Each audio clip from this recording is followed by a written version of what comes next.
मेरा प्रश्न ये है कि क्या हम अपने दिमाग को इतना तेज कर सकते हैं कि कोई भी चीज को एक बार सुने फिर उसे कभी ना भूलें। ब्रह्मचर्य, ये ब्रह्मचर्य से हो सकता है, और तो इतनी सामर्थ्य नहीं है।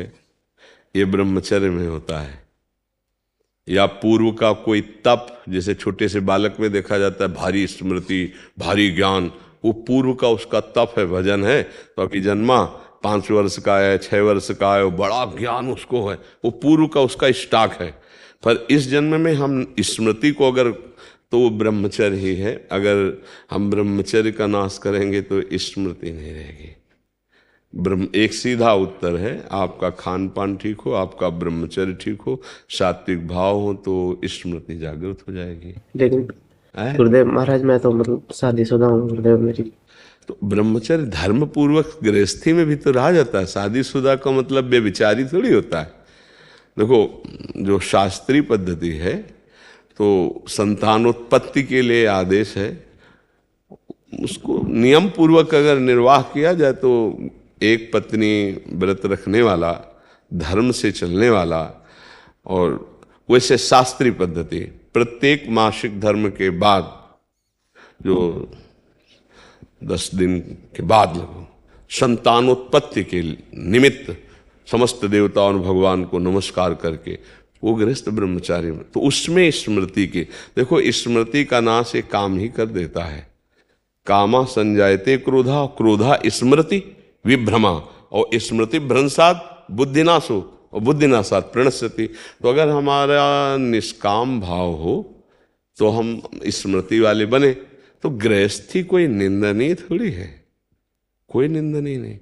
देखो, हम जब शास्त्रों में पढ़ते हैं तो गृहस्थ जनों ने, जिनके बड़े बड़े धर्मात्मा संतानें हुई, उनकी बात, काफी दिनों तक ब्रह्मचर्य रह करके संयम से फिर गर्भाधान हुआ और फिर ब्रह्मचर्य से रहे, तो उनकी संतानें बड़ी प्रज्ञावान, बड़ी विवेकवान धर्म। ये जो गरुण जी का जन्म हुआ ना, तो 10,000 वर्ष तक ब्रह्मचर्य रहे थे कश्यप जी। उस समय तो मतलब लाखों वर्ष की जीवनायु होती थी। 10,000 वर्ष तक ब्रह्मचर्य रह करके, और जब विनता जी के गर्भ में, तो फिर उनसे भगवान गरुण जी का प्रादुर्भाव, महाबली गरुण जी, और एक छोटे बड़े पुत्र अरुण जी, वो सूर्य भगवान के सारथी बने। कई हमने ऐसे ब्रह्मचर्य रहकर नाम जप करते हुए धर्म से चले, और फिर संतान, तो उससे फिर अब पशुवत आचरण तो कहीं आदेश नहीं किया गया है। गृहस्थी में भी अगर जैसे मानो 20-22 वर्ष तक ब्रह्मचारी रहा, फिर गृहस्थी में गया तो परिपक्व फसल है। जैसे गेहूं गलेथ में हो, काट ले तो एक दाना नहीं मिलेगा, और परिपक्व फसल हो जाए तो कुंतलों अनाज सालों खाते रहो, ऐसा अनाज पैदा हो जाए। तो ऐसे वीर भी परिपक्व होता है, ब्रह्मचर्य भी। जैसे 20 से 25 वर्ष तक बिल्कुल ब्रह्मचर्य रहे बाल्यावस्था से, फिर गृहस्थ में जाए तो परिपक्व फसल है, संतान उत्पत्ति, फिर संयम से जीवन, तो वो महात्मा ही है, वो ब्रह्मचारी भी है। एक पत्नी व्रत धर्म पूर्वक चलने वाला, वो बेविचारी नहीं कहा जाता। वो गृहस्थ कोई निंदनीय नहीं, वो बंदनीय। अब हम लोग पैदा कहाँ हुए? गृहस्थों से ही तो ये ना। कोई भी परम बड़े बड़े परमहंस कहाँ पैदा हुए? धन्य है वो माता पिता, वो भी तो गृहस्थी में थे, जिनके बड़े बड़े महापुरुष प्रकट हुए। तो क्या गृहस्थी कोई निंदनीय बात थोड़ी है?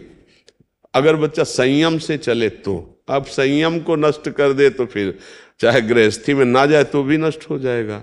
बहुत प्रकार हैं, तो हमें लगता है अगर संयम से चला जाए तो गृहस्थ धर्म में बंधनी। पर स्मृति जो है वो ब्रह्मचर्य से, मतलब वीर शक्ति ही स्मरण को बहुत जोर किए पवित्र रखती है, बहुत स्मृति जागृत हो जाती है। पर ब्रह्मचर्य पर महत्व दे। अब ऐसा थोड़ी कि कोई मनमानी आचरण करे। क्यों बच्चा?